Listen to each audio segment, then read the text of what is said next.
Hey friend, welcome to Kia EV6. It's Nick. I just got back into my garage. I've been driving my car all week and I am down to 26% state of charge, which to use colloquial terms is about a quarter of a tank. I've been getting 4.1 miles per kilowatt hour, and I know a lot of people aren't used to dealing in miles per kilowatt hour. If you drive a regular car, you're used to dealing in miles per gallon. And just for a sense of scale, a gallon of gasoline, if you were just to light it on fire, the amount of energy you would get out of it is about 32.5 kilowatt hours of energy. So if you take your miles per kilowatt hour and multiply it by 32.5, you get your miles per gallon equivalent, and that's where you see MPGE come from when you look at electric cars and plug-in hybrids. So I'm getting about 130 miles per gallon, so to speak. What's really more important is that if I charge at home, I pay 26 cents per kilowatt hour for electricity. So if you divide that 26 cents by 4 miles, you get somewhere around 6.5 cents per mile. And if you assume that your gas car is getting about 30 miles to the gallon, and let's just for easy math say that gas is $3 a gallon,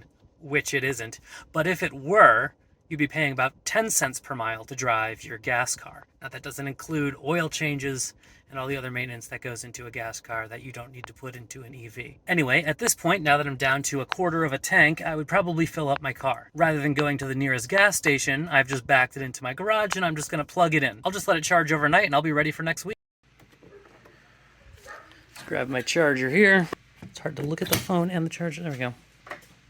Hear it lock. Charging started. Charging started. We're good to go. Now, technically, Jeff just made a similar video about how easy it is to charge your EV, and I saw a lot of feedback on his video about how privileged we are to own houses and how you can't do that if you live in an apartment and things like that. I had to install this charger myself. The charge cable was $300, about another $300 on the 50 amp wiring. So all in, you're looking around $1,200 depending on how long you need to run it to your circuit breaker and which charger you end up going with. So I talked to a couple of my friends who have EVs and live in apartments, and both of them told me that since they were willing to pay to have it done, their landlords had no problem with them having an EV charger installed at the property, especially since the landlord gets to keep the charge infrastructure after they move out. So if you do live in an apartment that has dedicated parking, I would talk to your landlord or building supervisor to see if they're willing to let you put a charger in. I'm sure they would be more than happy to let you do it. Thanks for checking out EV6. Again, I'm Nick. If you like what you see, please subscribe and I'll see you around next time. Have a great day.